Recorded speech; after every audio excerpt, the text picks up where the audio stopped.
Hey everyone, welcome back to another episode of Lead, Sell, Grow, the Human Experience podcast. I'm still in shock at the guest I have today, but listen, before I get to introduce my amazing guest, head over to, if you're on YouTube, hit the subscribe, hit the like, hit the share. If you're a dude, you want to pay closest attention to this one. If you're listening to Apple, get over on YouTube just so you can see this monster I got with me today. My guest today is Steve Eckert. He changed my life, and I'll share with you guys how. But let me introduce him first. He is a husband. He's an amazing father. He's an entrepreneur. He's a U.S. Marine. He is a personal discipline and development peak performance coach. And Steve, welcome to the show, by the way. What's up, brother? Looking forward to it. Looking forward to having a conversation with you. There's not enough of these type of conversations go on between men, so looking forward to it. That is true. You're getting my energy level up. But you do that. And let me just share with you guys how I met Steve. So back last September, right now, this is August 1st today. So almost a full year ago, I was at the Squire program with my oldest son, Max. Steve is one of the instructors in that Squire program. I've already had Bedros on the show. You guys probably have seen that episode. Ray Care, Matt, and here's Steve. All of these guys were the instructors.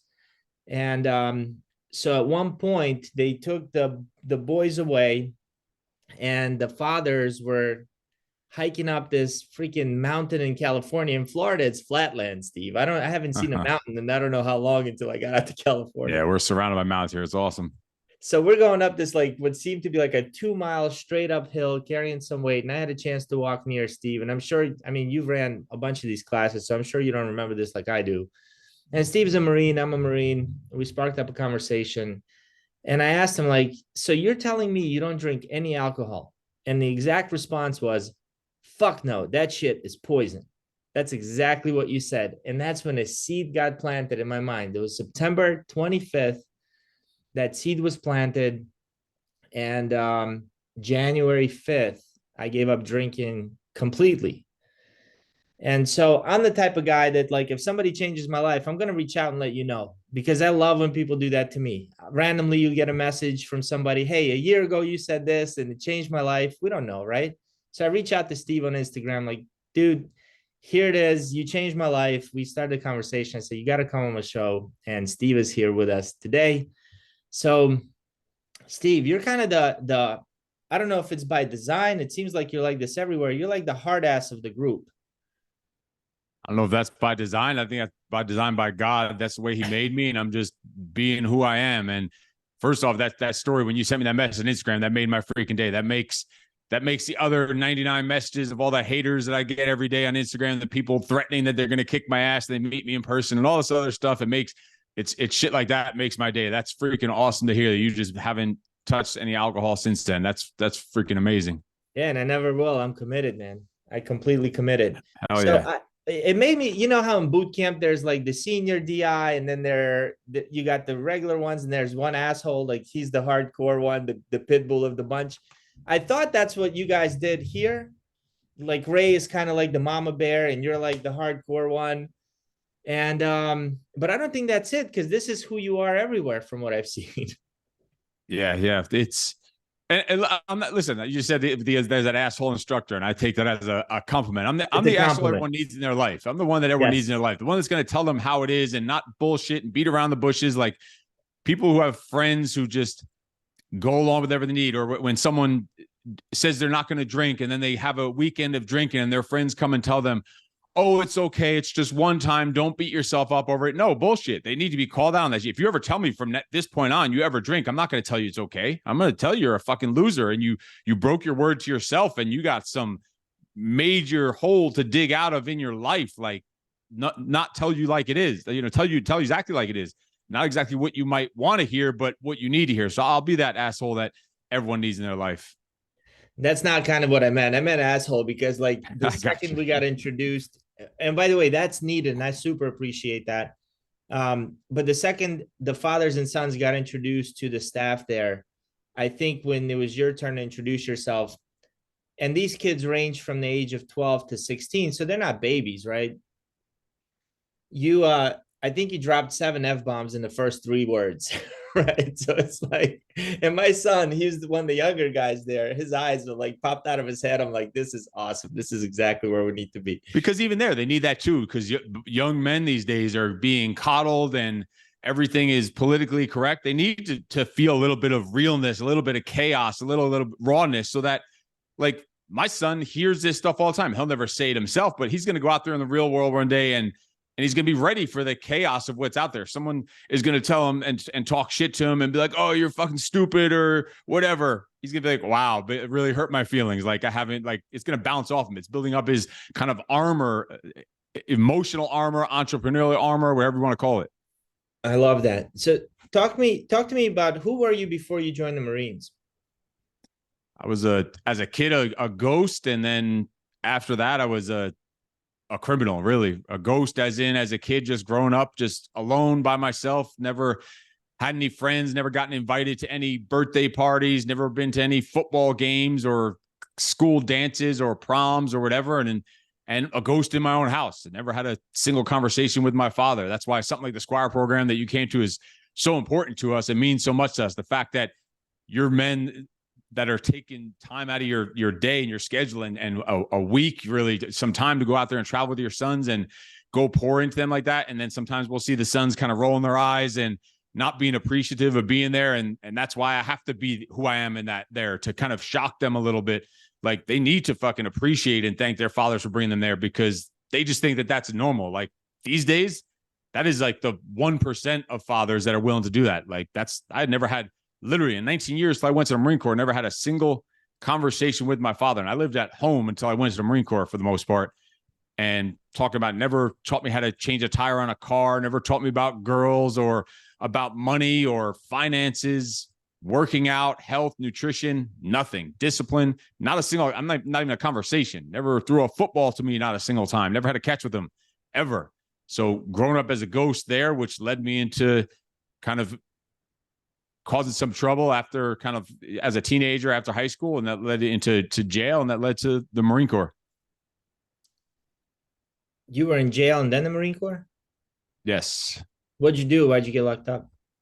There was always I was in jail a few times just for fights, breaking into, stealing stuff, breaking into houses, whatever it was. There was all kinds of criminal stuff. The stuff never got caught for anything too big, and at that point, that was almost at the borderline of when judges stopped even allowing it. But literally, they let me out of jail from the courthouse they got me a taxi straight to the Marine Corps recruiter. I was not allowed to go anywhere else except for the Marine Corps recruiter, and it had to be the Marine Corps because that was 4 years, and the Army, Navy, and Air Force allowed you to get 2 years. So they told me either I was going to jail for 1 to 3 years or Marine Corps for 4. Take my pick. Good pick. Do you feel like the Marine Corps shaped you?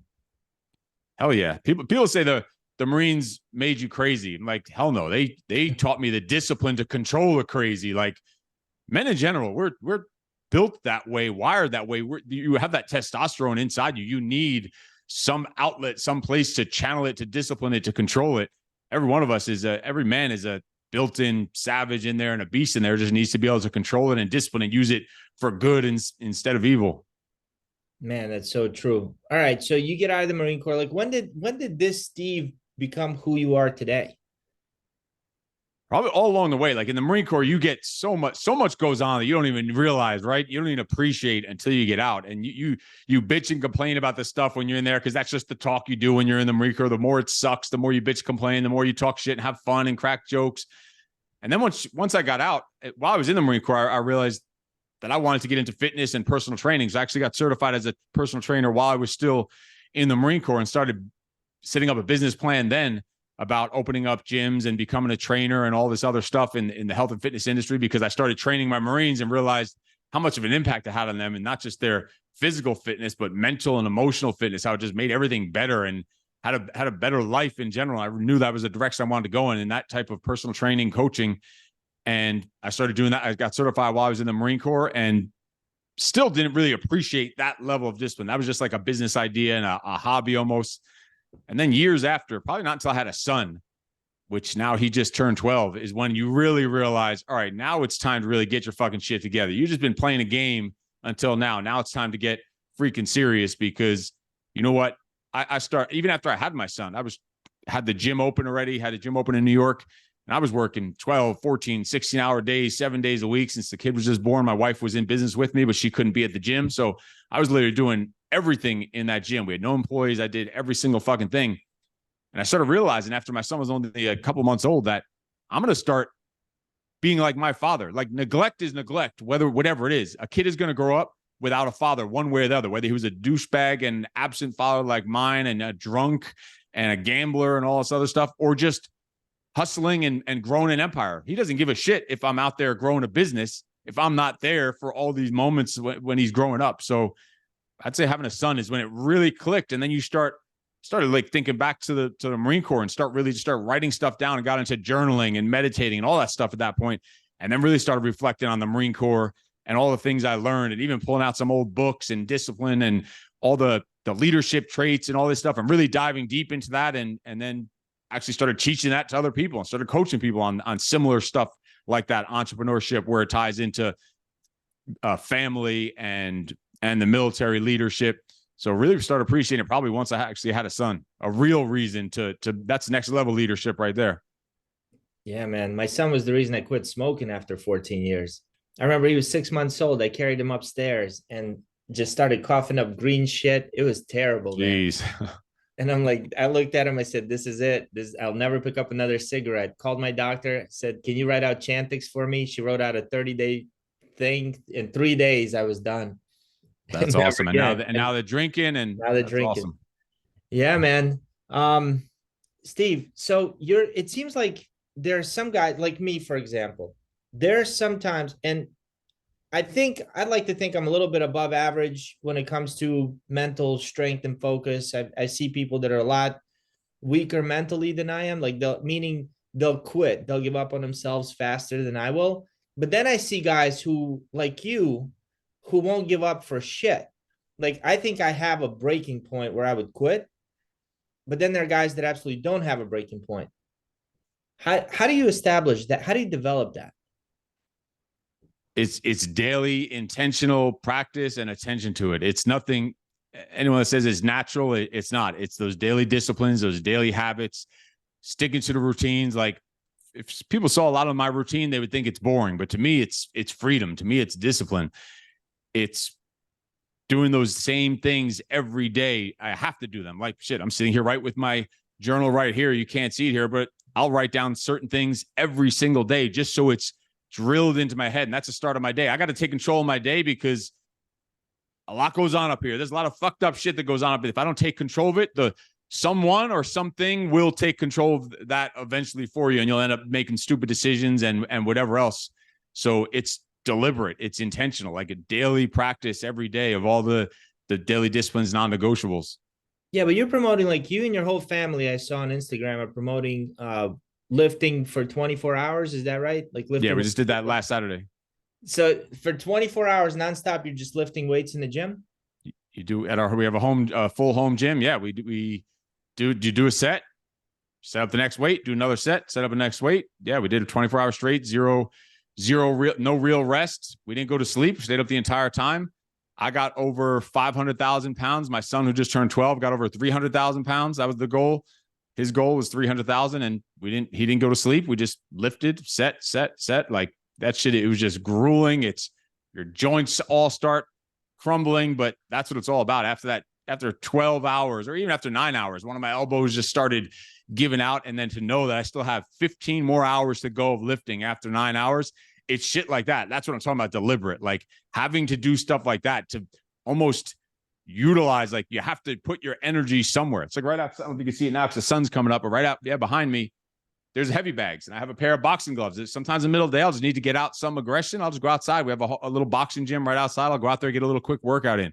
It's the physical part is the huge. I think that's the foundation of discipline. Like your training, your body, your health, building muscle is like the foundation. That's like the gateway discipline drug to all the other disciplines. Like it's needed. We train every single day. We haven't taken a day off in I don't know how many years for myself, and my son also. All of 2022, he hasn't missed a day, and all of 2023, he hasn't missed a day and I'm talking training, not just bullshitting, training every single day. It's just part of it's like breathing. You need it. It keeps us centered, keeps you grounded. And like I said, it's intentional. Like I need that every day. People say, well, that's not healthy. You need to rest, recover. We rest and recover other ways by spending time together, having fun, journaling, getting the right amount of sleep, hydration, eating the right foods, supplementation. So we get our recovery these other ways. And we have a lot of fun. We spend tons of time together as a family. So to me, that's recovery. That's not, so stress levels are lower down. You don't have anxiety and running around all crazy out of whack. So we need to train every day. Like, and he's been doing it too. And we need it. I can't imagine even taking a day off. We would just feel out of whack. We just, no matter what, we've had injuries, had corona and all this other stuff. And I have to get a hernia surgery. I'm going to tell the doctor when I go get it. You tell me I'm going to train every day after the surgery. So just tell me what should I definitely avoid and what could I maybe get away with? Because it's going to happen either way. So at least guide me at least somewhat in the right direction. Freaking love that. So where does that mindset come from, man? Like I don't think that's innate. Because innate, I think, is our subconscious wants to keep us comfortable. That's not comfort. Like after the 24-hour thing, you worked out the following day. Of course. Hell yeah, we did. Hell yeah. I love that. I don't know if I would have done it, but I love that. Okay. So that's not innate.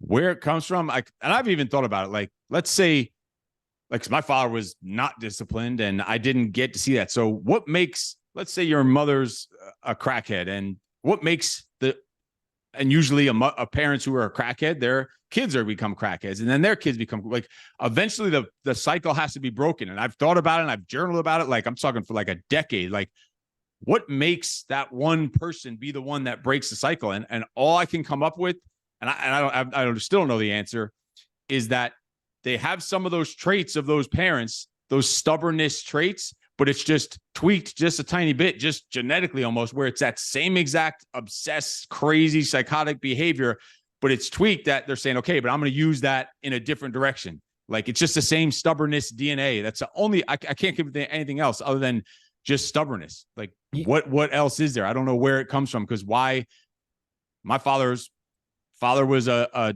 deadbeat and a drunk and a gambler. And then I'm sure his father, goes back generations. What makes that one be the one that breaks that cycle? Something in their DNA that I'm still part of my father. I'm still him.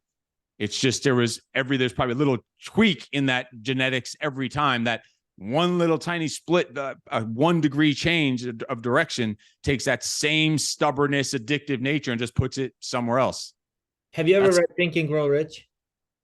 Yeah. Long time ago. I haven't read it in a while. It's like his chapter on sexual transmutation of energy. It's like that saying, it's that energy, but if you focus that on something creative and right. And I remember exactly. Oh yeah. I remember that he's saying, like, if men would take that energy they do about chasing a piece of ass and put it towards business, everyone would be millionaires.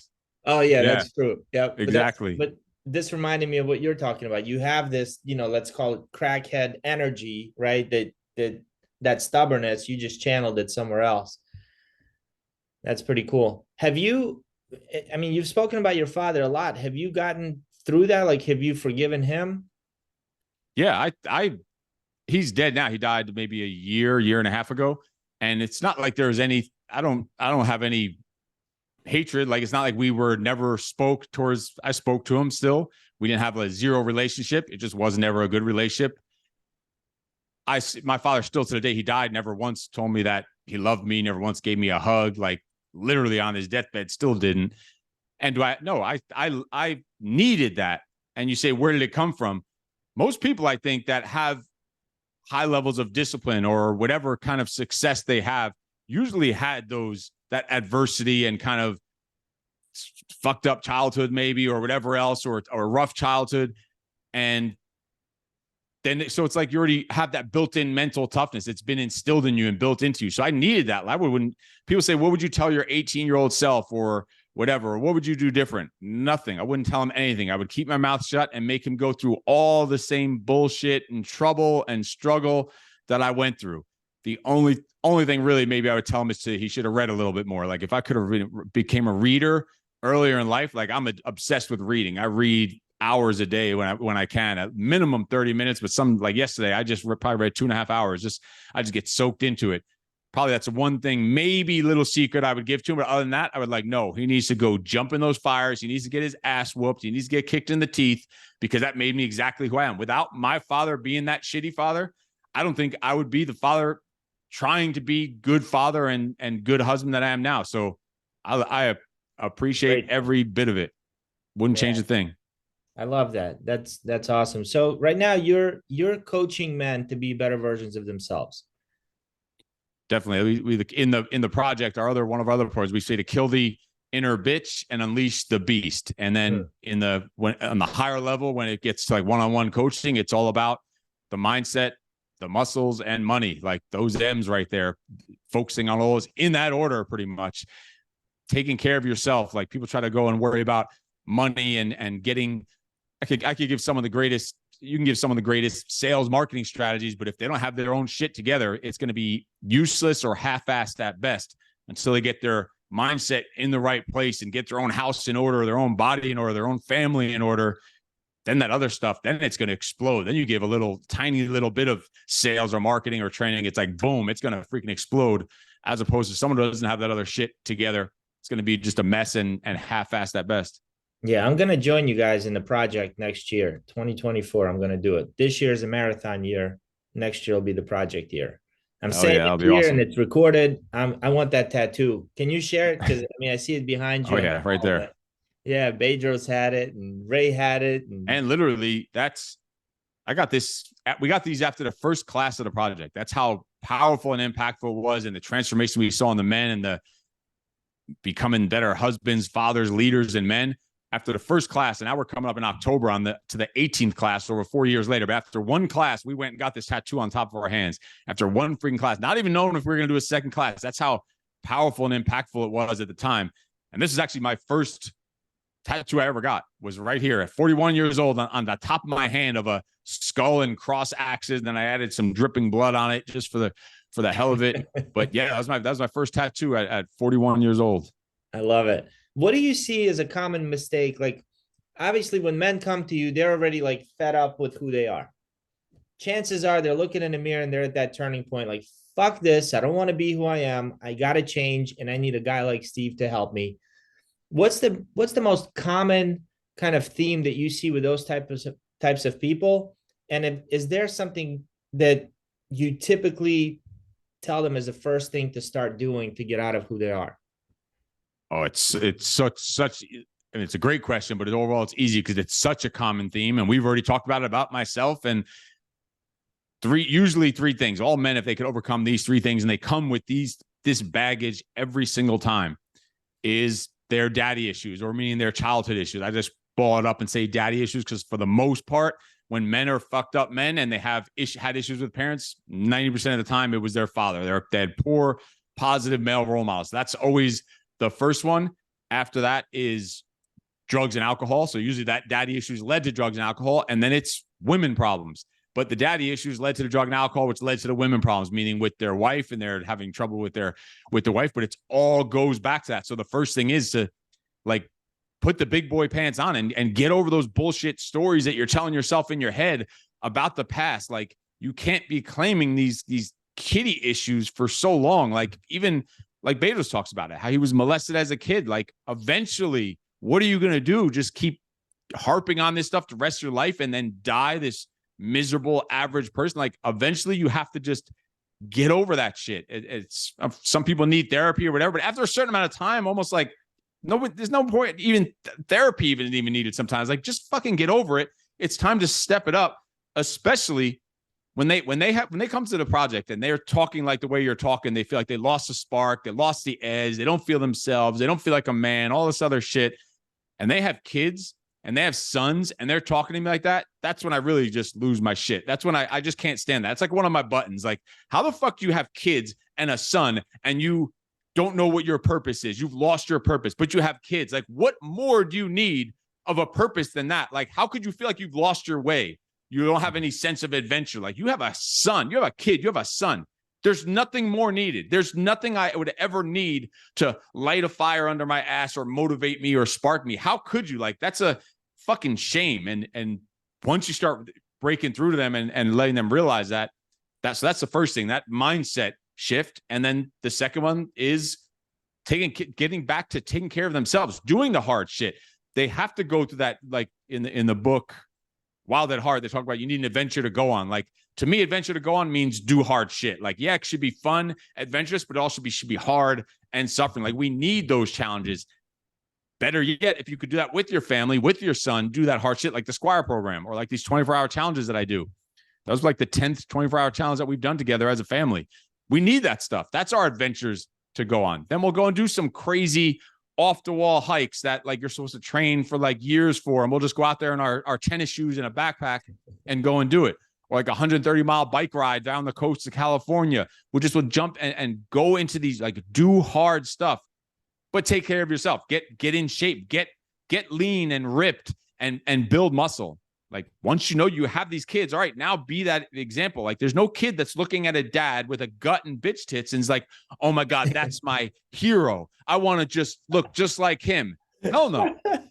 They're looking at the dude and like, wow, that's my dad. He would probably get his ass whooped by every other dad on this street. Like, imagine your kids like thinking like that way. Get lean and ripped and train every day. That's why I need to work out every day. Do hard shit. Do massive hard shit several times a year, and even smaller on like a micro scale. Do hard shit every day, something exciting every day.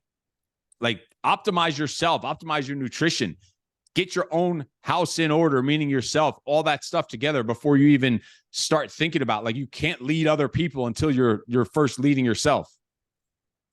And those folks who are looking at you and saying, yeah, it's too hardcore. Do you tell your son you love him? Of course. Dozens of times a day. Awesome. Of course. I got to throw that out there because people got to know. Of course.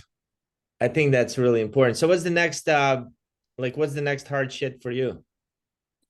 Well, we just finished that. So we have it's not the kids are doing it, but we have a photo shoot coming up in 3 weeks. So right after the 24-hour challenge, we have a photo shoot, which means then we got to really dial in on it. So that's just a little mini challenge for us. But we do those as a family just for fun, but it's like here at our house of working out and stuff like that. But it makes us have to dial in nutrition even more. And we go to crazy discipline level of our eating and nutrition and training. So that's like a little mini thing in between, because after the 24-hour challenge, that's one of the bigger ones of the year.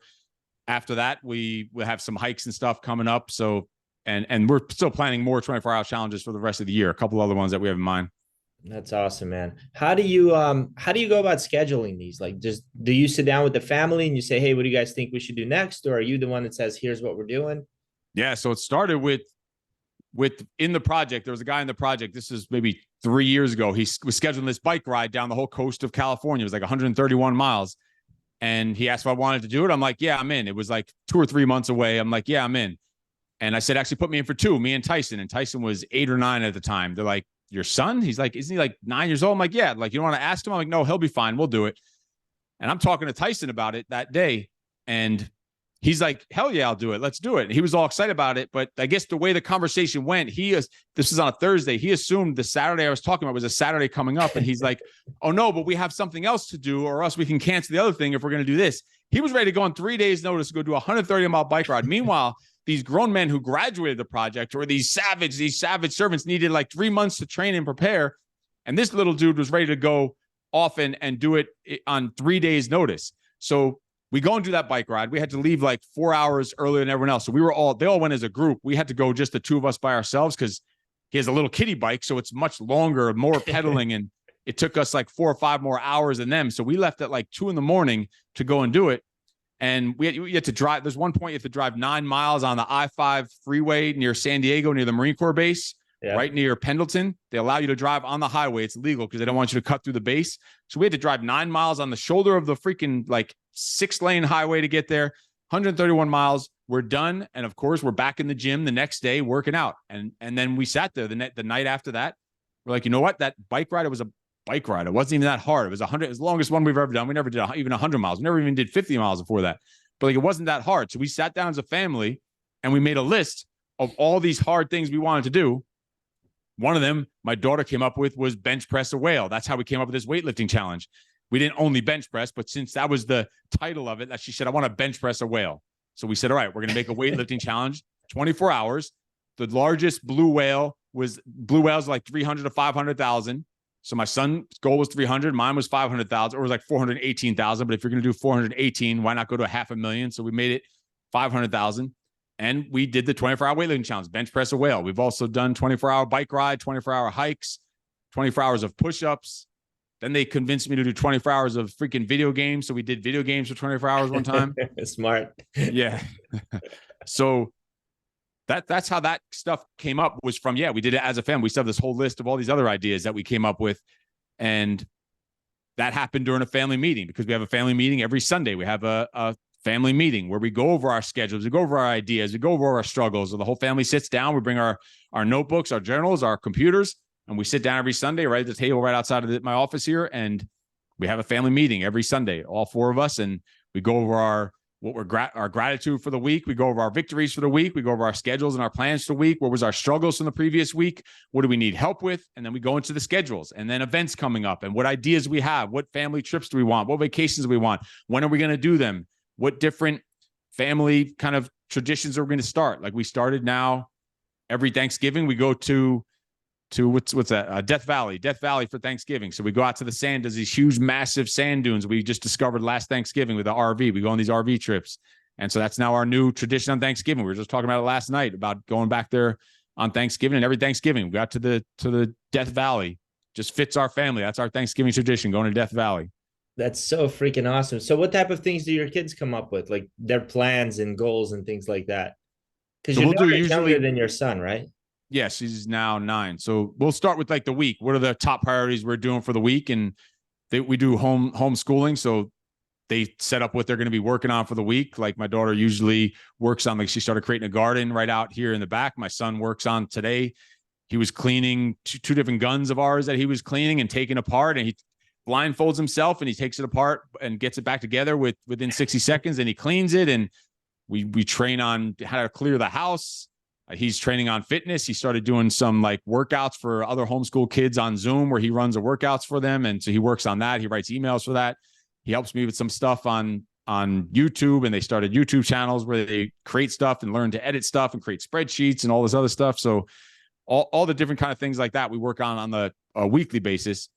But they also come up with places they want to go, things they want to do, challenges they want to complete, and just different ideas. And we just keep creating lists, and we then sit at the meetings each week and start planning out, what are we getting done this week? And then what do we have coming up in the next month or two? What kind of travel do we have? And usually if I'm going to travel to speak somewhere on stage or something, we'll get that on the calendar, and everyone plugs it onto their calendars, and everyone usually travel together for stuff like that. Either we're going to make an RV. We decided we're going to make an RV trip out of it, or we're going to fly. How long are we going to stay? What other cities we're going to go to? And so we'll just plan all that stuff in the weekly family meetings.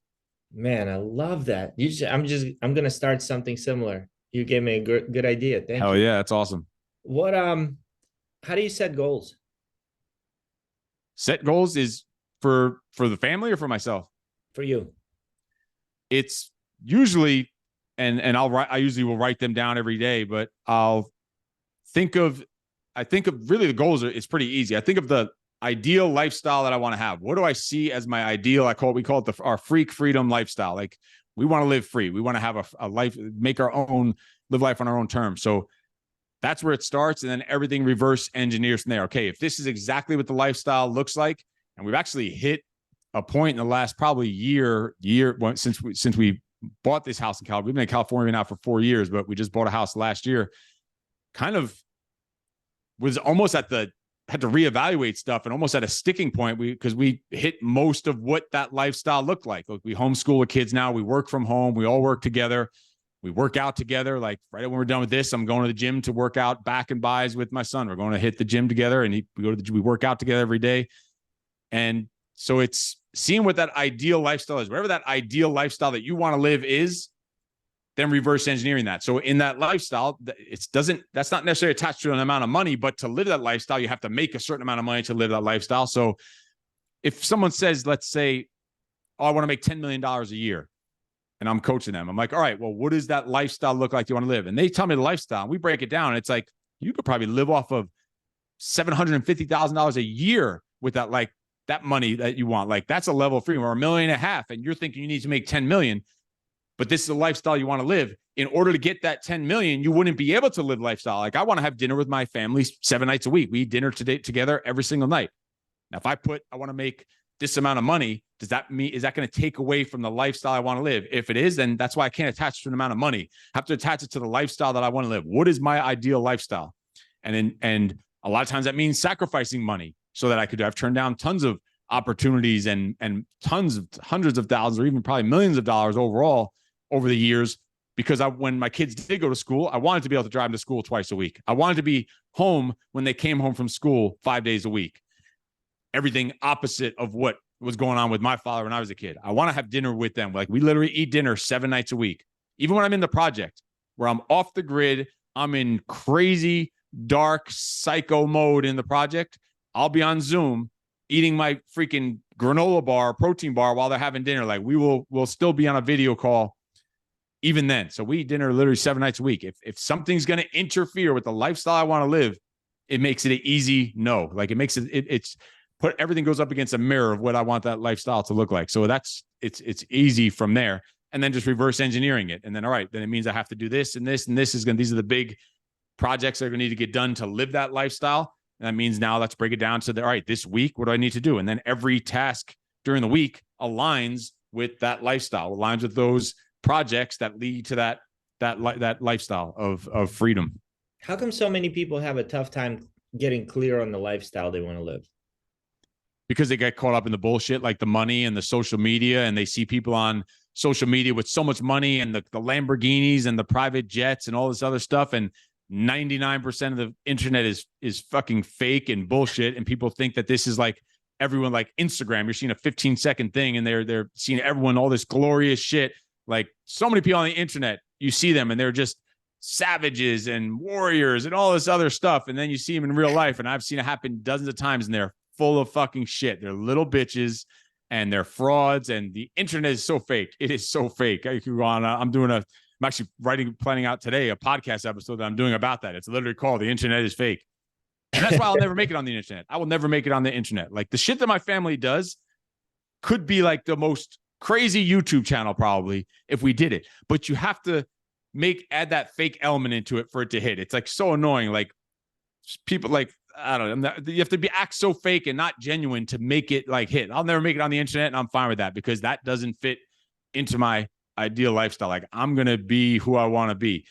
Like we had this event, someone was bringing out some snakes and they talked to this guy. He was like a social media influencer guy. And he was at one of our events and they told him they're bringing out all these snakes and he's going to hold these snakes. He's like, all right, cool. It's going to make cool content. He gets the camera guy. He gets all the angles and lightings. Right before they record, he acts all shy. He's like all nervous. All of a sudden, he has this fear of snakes. I don't know what's about to happen. I'm so nervous right now. To be honest with you, I'm a little scared. Like it was all just it's just bullshit. Like you'll never see me sitting there doing all this bullshit on just for the internet to get some fucking views. So I'll probably never make it the way that we could if I wanted to like sell out and be fake on the internet. I think you've made it. I think you'll make it. Bedros is kind of, to me, pretty real, right? I mean, and his podcast blew up like very quickly. But it goes to show that men catch on that. Some viral stuff. It always could. Yeah, there's definitely a couple liars that do it. Man, but it shows that what you guys are doing, men need that. I need it. And I'm a part of a group called F3. If you ever get a chance, check them out, f3nation.com. The 3 F stand for Fitness, Fellowship, Faith. And it's all free, open to all men. It's peer-led workouts, for the fitness. We get together 5:15 in the morning. There's a workout 6 days a week. All right. I remember you telling me about that when we were walking. You told me about that. Yeah. We need that. I got to check it out. I had you wrote it down. I'm going to check that out. Yeah. Well, I don't know if there's any in California, but they're global. I mean, they just opened some stuff in Africa and Canada, like all over the place. Anyway, I think it goes to show that men really crave and need that. But how did you get hooked up with Bedros and that whole crew? Yeah, so years ago when I used to own my gyms, I started as a personal trainer, like an in-home personal trainer when I came out of the Marines. Then eventually my wife and I opened up a gym. We just quit our jobs, went all in on in-home training, and then opened up a gym. And I was just doing everything myself, thought I never needed to do any marketing, didn't understand really the value of coaching. Son was born again. And that was like when all the light bulbs started coming off. That's when I realized, all right, you don't know all the fucking answers. You don't know shit. Like, and that's why I started digging back into old Marine Corps leadership and different mentors I had in the Marine Corps that you probably just didn't even realize. I even tried to find some of them on social media and I couldn't find any of them, but started digging into that stuff and then realizing I needed a coach and started looking up for some fitness business stuff. And I originally joined one of Bedros's fitness business when he used to only do fitness business coaching. That was it. And I was in some groups and masterminds of his there, and then just started elevating from there, did some one-on-one stuff with him for a while and just kept growing and growing and started working well together. And then we just started branching off and starting all these different things like the project and the Squire. He meets a lot of people. Like Bedros meets a shitload of people. What about you stood out to him? Did you ever ask, or do you know? I have no idea. Like you look like, and then like I'm going to speak at his event coming up in September, and there's like Mr. Olympias and fucking billionaires there, and then my dumbass, no idea. I don't know. Oh man, Steve, I wish I could spend a whole day with you, man. Probably will when the time comes for the project, and I'm looking forward to it. Is there anything that you'd like to say to folks who are stuck, like some men who are just, they want to do better, they don't know where to start, they're kind of fucking hating life right now? What can they do like right now today to start turning their life around? Well, some of the things we already touched on, we could just recap it. Is the first is get over those childhood stories in your head, rip off those labels about whatever, I'm not good enough, I don't have what it takes, whatever bullshit stories your family, your father, your teacher told you, like rip those labels off, burn the fucking labels. And then from there, work out as often as possible, train hard, do the hard shit, challenge yourself, do impossible shit, make the impossible shit not just possible, but just done. Get the impossible shit done. But then we talked about drinking. Stop drinking. Like such an easy one. Like that's one that someone could do today. They could do today and it will change their fucking life. Stop drinking, stop the prescription pills. And I know all right, maybe some people are actually addicted to some stuff, but I'm not even. People will talk shit. I'm not a doctor. If you're coming to me for medical advice, you're an idiot, but I don't believe in addictions. I do not even believe in addictions. Like stop fucking drinking, stop the prescription pills, stop the porn and the drugs and the weed and all these other scapegoats and vices you have. Stop them stop drinking right now. Your life will be different tomorrow. It'll start changing already. You'll get better workouts. You'll be more clear-headed. You'll feel better just knowing that you overcame something and you're not doing something like that knowing of the discipline of not doing it. So cut the bullshit excuses and then stop falling for the trap of the internet and the social media and all this other bullshit and trying to live everyone else's life and start living the lifestyle you want to freaking live and start writing your own fucking story and living life on your own terms.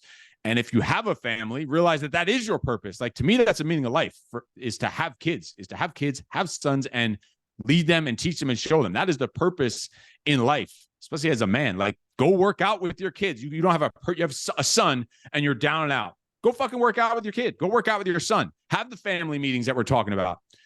Have weekly reflections on your own where you're journaling and writing stuff down and looking back on your week and seeing where you fucked up. Give yourself some credit for the wins you had and have a little more real gratitude and quit the bullshit excuses.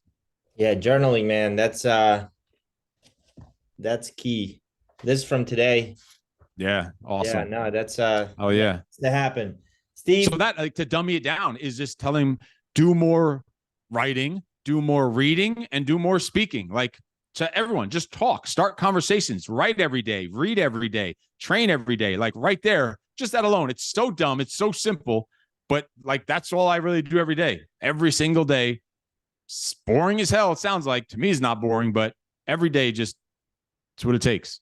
No, I absolutely love it. All right, real quick. You're a fitness guy. I mean, if you guys want to check out his Instagram, by the way, what's your Instagram handle so people can check you out? They could find it if they want to find it. It's not hard to find. The ugly bald white guy. Find Steve Eckert, but shredded as can be. I had somebody the other day telling me about the carnivore diet. It doesn't sound, I like paleo, but what's your take on different diets and how we should eat? Here's the thing, and along with the others, the things you said when I said stop alcohol, stop the drugs, stop the testosterone and steroids if you don't actually need it. They think they need this extra edge, so they do that too, and then wonder why they're all out of whack, and then you stop producing testosterone yourself. Like, cut all that bullshit and eat cleaner and eat healthier. So diet, pretty much all the mainstream diets, every one of them work and every one of them fucking sucks. It depends on if you're going to stick to it. Like, for the most part, they all tell you have to work out also. They also tell you, they also pretty clean choices, pretty much having discipline in what you're eating. Like, you have to be disciplined in doing it. So all you really need, you already know when you eat something good or bad, most people are not dummies. They know. So you really just need discipline. If you have discipline, the diet's going to work. If you don't have discipline, it's not going to work. So really all you need is the diet of discipline. Like, I don't have any specific diet I've ever followed. I just eat disciplined every fucking day. It's simple. It's a diet of discipline. That's all you really need. If you need some guidelines on macros or whatever, that's not even that hard either. Like, I generally stick to somewhere around 50% of my calories coming from protein, and then the rest is carbs and fat. It's fucking easy. I don't need no diet works if you don't have discipline. So what's the point of thinking you're going to do some diet, and then you do the diet, you don't have discipline, you say, oh, that diet sucks, it didn't work. No, you suck because you didn't have the discipline. Or it does work and you say the diet was great, but the diet wasn't great. It's just you had discipline. It all comes down. The discipline is the foundation of everything. All you need is a diet of discipline. Don't eat the shit you know you shouldn't be eating. Eat, everyone knows what they should be. When they're shoving down a fucking Big Mac and some fries or whatever, they know that that's not good for them. So it's just all about discipline. So it doesn't even matter the diet. There you go. Well, Steve, I appreciate you, man. Thank you for being here. Get over to Instagram, follow Steve Eckert. He is a beast. He'll motivate you. You motivate me. You've changed my life personally, and I want to honor you for that. And I'm forever grateful to you. That's awesome. Thank you, Steve. I appreciate it. It's awesome talking to you. I could do this all freaking day. Thanks for having me on. Sure, but then I don't want to hold you back from your family's workout. Yeah. See you, Steve. Awesome. I'll talk to you later.